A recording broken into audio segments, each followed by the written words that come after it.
نبی صلی اللہ علیہ وسلم نے فرمایا لیلۃ القدر میں یہ دعا زیادہ پڑھا کرو، اللہم انک عفو تحب العفو فاعف عنا۔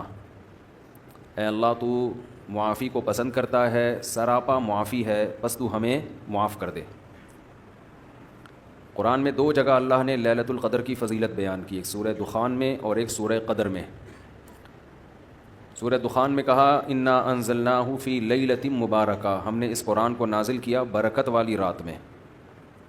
اور سورہ قدر میں ہے انا انزلناہ فی لیلۃ القدر، ہم نے قدر کی رات میں اس کو نازل کیا۔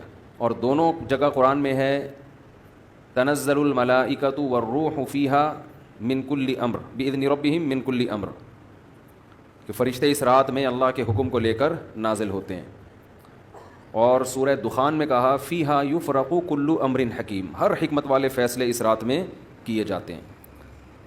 تو یہ سب لیلۃ القدر کے بارے میں ہے، اس کو لوگ شب برات پر لے جاتے ہیں۔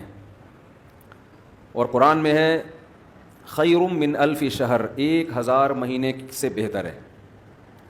تو اس لیے لیلۃ القدر کو تلاش کرنا چاہیے، ہمیں متعین طور پر وہ بتائی نہیں گئی ہے، بتایا گیا تھا نبی صلی اللہ علیہ وسلم کو لیکن آپ کو بھلا دیا گیا۔ اس میں حکمتیں ہیں، مصلحتیں ہیں۔ بڑی حکمت یہ ہے کہ اگر بتا دی جاتی تو ہم رمضان کے آخری عشرے میں پوری میں عبادت نہ کرتے، پورے سال سوتے رہتے، پورے رمضان سوتے رہتے اور خاص اس رات کو کچھ اللہ اللہ کر لیتے۔ اور یہ بھی خطرہ تھا بتا دی جاتی تو اس میں گناہ کا عذاب بھی 1000 گنا، سینکڑوں گنا بڑھ جاتا، پھر حجت تمام ہو جاتی، پھر کوئی گناہ گار یہ نہیں کہہ سکتا تھا کہ بھائی مجھے کیا پتا تھا آج لیلۃ القدر ہے، تو بڑا عذاب آ سکتا تھا اللہ کا، کوئی اس رات میں گناہ کرتا۔